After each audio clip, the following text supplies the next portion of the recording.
Skinwalker. I was raised by my mother, who is 50% Cherokee and 50% French. Us kids have never met our biological grandpa, and believes in paranormal things but tries to pretend it isn't there. And by my father, who is Scottish/English, German and Jewish by blood. He, on the other hand, is 100% atheist and is rather skeptical about things he cannot explain. He endeavors to be a logical and scientific person in all things.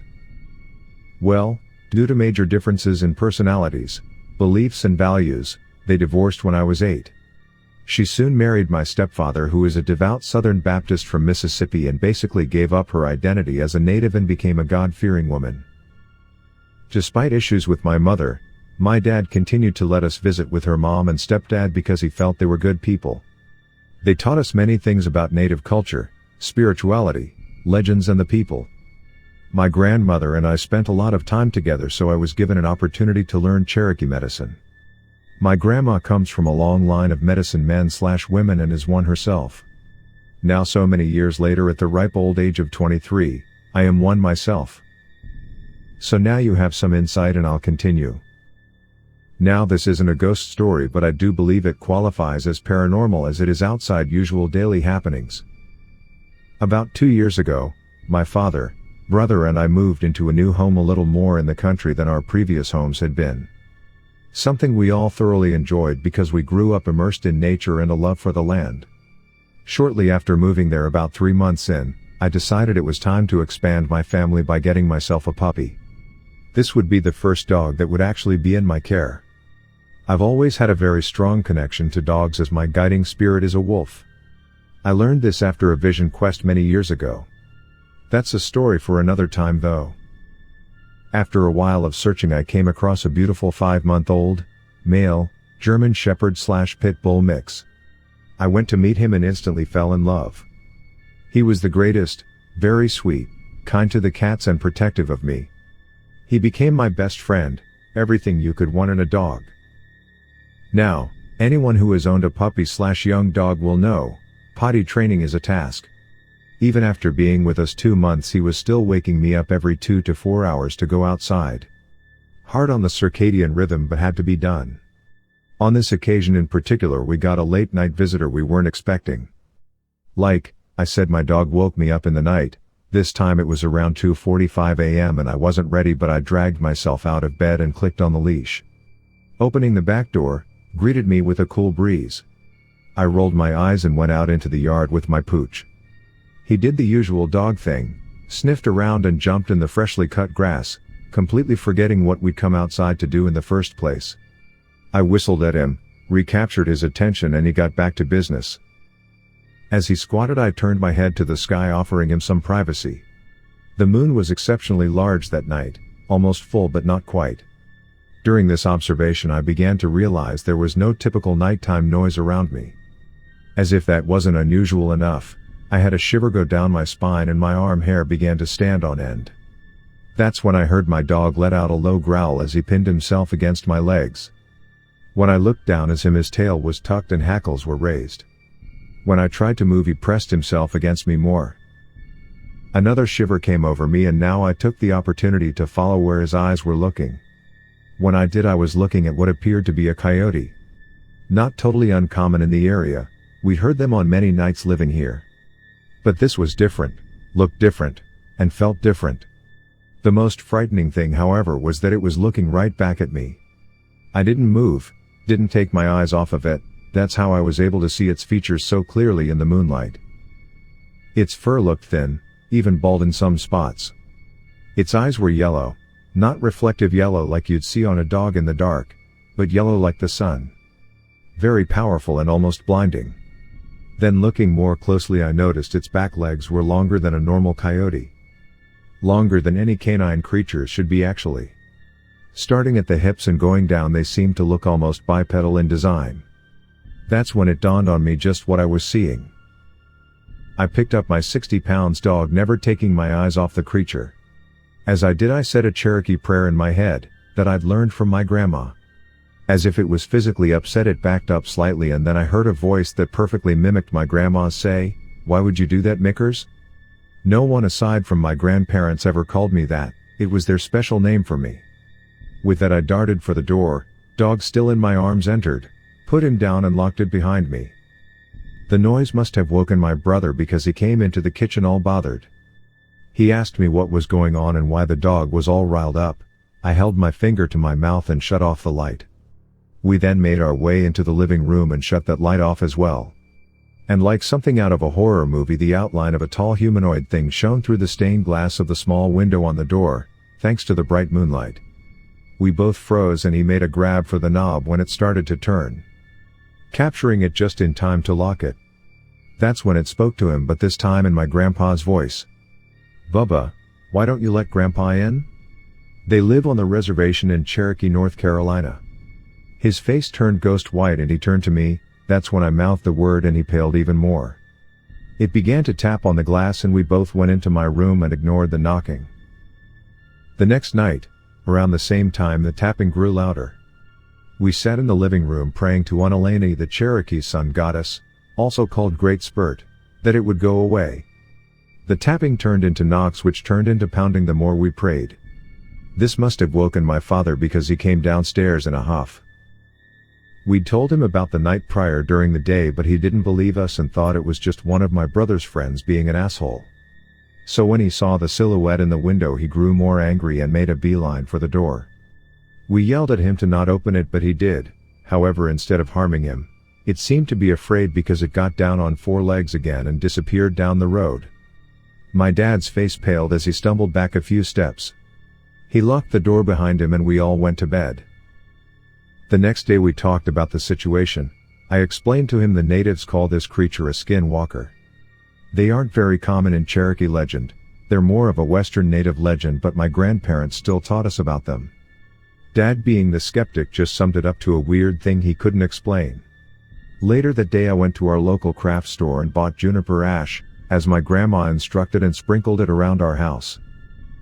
It never returned, but my dog was never the same after that night. It's as though the entire experience changed him. He went from a loving animal to mean and unpredictable. He started lashing out at anyone who wasn't female. We tried correcting it over the course of a year and a half, but nothing helped. He finally harmed my brother, causing him to bleed, and I was forced to find him a new home. Luckily he is with a couple, who are both female, and he seems much happier, but even to this day I guarantee he won't go out at night. I didn't mention the name of the creature very many times because it's considered a bad omen in native culture to give those things energy. If anyone is nervous after reading this, please feel free to message me and I will happily walk you through a prayer and ritual taught to me by my grandmother. Coyote Skinwalker? I'm Rick Martinez, truck driver coming back from Utah going into Nevada. I pulled over to update my logs, got up on top of a hill to a rest area. Nothing but desert all around me. No cars, no nothing. As I was writing into my log book, I felt like somebody was staring at me. So I looked up and saw this old man standing there all raggedy with a long beard just staring at me. So I rolled down my window and asked him, "Are you okay?" and he wouldn't answer. So I repeated, "Are you alright? Do you need help? Do you want some water?" He still would not answer me, so I opened the door and stood on my step and said, "I'm not coming down there, you need to come over here." He would not answer. So I told him, "Okay old man, last chance, if you need help tell me now." So I got back in my truck, closed the door, put my truck in gear and started to roll off. He started to walk alongside the truck. I'm thinking I'm gonna end up running this guy over, so I just said, "Let me get out of here." As I pick up speed, he starts running alongside the truck. And I'm thinking, fucking crazy old man. I start picking up more speed, getting ready to get back on the highway, and I turn to look to make sure I'm not gonna run this guy over. And he's not there. What I see instead is a coyote running next to me, and that coyote kept up with the truck for at least a couple blocks. Until finally I started pulling away from him. I didn't want to look in the rearview mirror anymore, I just wanted to get away. Did a skinwalker try to lure my little brother and I out of our house one night? Hi there. So long story short, my girlfriend and I were swapping scary stories and she told me about skinwalkers, which I'd never heard of before. When she told me what they were and showed me a few videos, I immediately thought of an experience I had about 8 years ago when I was about 15 and my brother was 12. We grew up in rural northwestern Missouri, a little over an hour north of Kansas City. We had 2 other houses on our road, both about a mile away, but they were both quiet elderly couples who I've never seen out past dark. All of the houses on our road, mine included, were surrounded by corn and wheat fields and trees on all sides. One night, I was laying in bed trying to fall asleep when I heard a blood-curdling scream outside my window. It sounded like a woman being brutally murdered in the road. Her scream was so garbled and desperate. I'm 5'3" and was a 15-year-old girl, so obviously I ran to my parents' room to tell my dad she needed help. They said they hadn't heard anything outside, which blew my mind because it was so loud it made my blood run cold. Not 5 seconds later, my brother came running in saying he was in his room and heard a woman screaming for help outside. At this point, my dad started to get concerned and ran outside, but there was no one around. I could usually see headlights through my bedroom window, so we were pretty sure no cars had gone by, so she couldn't have disappeared so quickly, especially judging by her screams. My mom, dad, and little sister, 8 years/0 at the time, never heard a sound, but my brother and I still occasionally talk about it to this day because it was so weird and upsetting to us. My mom swears it was an owl, but I'd heard screech owls a handful of times while living there and it was not an owl. I've been told that mountain lions sometimes make a noise that sounds like a woman's scream, but they are incredibly rare in that part of Missouri. Even growing up in the country with a forest behind my house, I'd only seen a mountain lion once in the 10 years I lived there. My mom has seen one once also in that time frame, but we've never heard them. So I guess it could have been a mountain lion, but I still don't think that's what I heard. Just a woman's scream that was way too loud and had something a little off about it. I just had a weird dream about the Navajo where the Skinwalker and Wendigo legend comes from. I just had a dream that my father was going to a land where the Navajo Indian tribes used to be or to Skinwalker Ranch while my father made me stay behind at home while he went to the Native American land for some reason. This is all I remember from the dream since it was kind of vivid and hard to remember. Of course, my family knows nothing about skinwalkers or Wendigos including my father because they never heard of that, so I'm the only one that knows about the legend. I do watch a lot of skinwalkers and Wendigo scary stories, even did some research on them. I even think about them a lot, so does this mean I'm attracting a skinwalker or Wendigo, since I heard if you constantly think about them then you might attract one of them to you? I of course live nowhere near where they come from or live, since I am in Texas in a city that has nothing but mesquite trees surrounding it, but there are signs that Indian tribes used to live here because if you dig around in certain areas then you might find an old arrowhead or stones used as tools by the Indians, so maybe this place has the energy to attract skinwalkers or Wendigos. Maybe the tribes that lived here a long time ago knew about the legends. I'm not sure, but maybe my dream is a sign that I might have attracted one by accident. I saw a skinwalker. Let me start off by saying that I am very into the paranormal.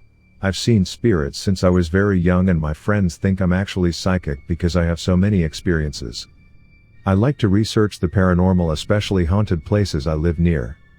I used to live near a canyon that I spent a lot of time in, and I found an article about a group of kids that had an encounter with a skinwalker, which is what led me to want to go on a night hike with some friends. One of these friends was also interested in the paranormal, but as far as I know didn't know any history about the canyon. And the other friend was a skeptic. I did not tell them what I had learned as I was pretty sure nothing would even happen during our hike. For context, both my friends I was with were very muscular, over 6 feet guys, and I'm a very tiny 5 feet 1 inch girl. Now on to the good stuff. It was late at night and I went out to a hiking trail that my friends and I had hiked pretty much every week growing up. We knew the trail well, so just going by the light of the full moon, we didn't need flashlights. I was walking behind my 2 friends. We were talking quietly when we all heard what sounded like a elk being attacked. It was so loud I swear it was almost right next to us. I can still hear that blood-curdling scream. We stood still for a while waiting to see if we could hear movement from any animals, but when we didn't hear anything we kept walking. There wasn't really any predictors up there. The only thing could be a mountain lion, but those were very rare. We walked for a few feet when we heard a large branch breaking. My friend that was leading froze, then yelled, "Fuck this, I'm out," and ran back to the car. My other friend and I didn't know what he was so freaked out about. Then my other friend goes, "Nope, I'm out," and books it back to the car. I didn't know what they were talking about until I heard another branch break in front of me about 6 feet away. I turned to look and saw a large gray wolf staring at me, and then shifts into a large dark-skinned man with some sort of animal pelt hood thing and glowing red eyes. I have never ran so fast in my life. I made it back to the car and we sped out of there. My friends told me that all they saw was a wolf, which isn't native to where we live. I told them I saw the wolf and it turned into a man with red eyes. That was one of my scariest encounters with the paranormal, and I still can't explain it. I still firmly believe that I did come face to face with a skinwalker. I think a skinwalker was at my door. This happened when I lived in Arizona with my aunt, my uncle, my 2 sisters, and my aunt's boyfriend. My aunt is my uncle's sister, and her boyfriend is here with us. Lol. My uncle, aunt, and her boyfriend went to work and wouldn't be home until about 1 a.m. At the house was my 7-year-old sister, and my other 10-year-old sister. We really just relaxed and did our own thing until they got back. We lived in a bit not so good neighborhood, so I always made sure to keep everything locked every night. Time then later flies by, and now it's 11 p.m. I did my check around the house, made sure everything was locked, and then just chilled after that. My other sisters were asleep, and I just really stayed on my phone. At the time I was always up, mainly watching YouTube videos. I then heard a knock on the door. I was thinking if it were them. I then checked the time, and realized it was way too early for them to come back home. As I was just about to text her why she hasn't came back yet, I heard her on the other side of the door. "Hey sweetie, open the door. Sorry, I forgot my key." I was then scared mindless out of my pants. My aunt doesn't have a key. Also, my aunt told me every day that she would call me and ask me to open the door. She didn't call me, nor did she ask me, nor does she also have a key. I was really scared and felt like running upstairs, locking the door, and calling the police. Yet I stood there. I looked out of the window and saw some sort of creature. Some sort of thing. It was a very tall, fat, and hairy, yet very bony. I knew it was tall because out of the peephole it was taller than the pillar that it was standing next to. At this point I was shaking. I ran upstairs and went inside the room we were in, locked the door, and I called my aunt swiftly. I asked her if she could come home, and when I asked her about it she said I was crying, but I don't remember if I was crying or not. She said the only reason she came home was because I sounded scared and was crying. Shortly after she came home and asked me what was wrong. I then told her and she told me that she didn't know what had happened. After this day, they made sure to shorten their work time, and explained what happened. My mom lived really close to us. My mom then stayed with us until we moved. Thanks for listening to my encounter. Again, I don't know what I encountered, but Skinwalker was the first thing that came to mind. I think I encountered a rake or skinwalker. This was in July, I can't remember what day, but it was in July 2019. I used to live in California. I was outside skating and heard noises coming from the back of my shed. I checked to see what it is. The first thing that came to mind was the neighbor cats, but it wasn't that. It was a tall, skinny, pale looking thing. It looked human, but it was pale. It had no private parts, completely naked and nothing, just flat and pale with no hair. It looked at me and I just kept looking at it. It was either eating something or looking down at something. None of my pets were outside, they're all indoor animals, and my backyard is pretty big. It looked at me with gray eyes and has its arms like a T-Rex kinda. I was super freaked out and didn't yell at all, just quickly sprinted back to my house and locked the door. I told my older brother what I saw and said I was just tired. I wasn't at all. It was 11 p.m. and I'm never tired. I also have good health and don't think I was just hallucinating. I also don't think it was just a tree, since there was pretty good light to see what the creature was. I also have nothing for it to be standing on to make it appear tall, so it has to be either a rake or skinwalker.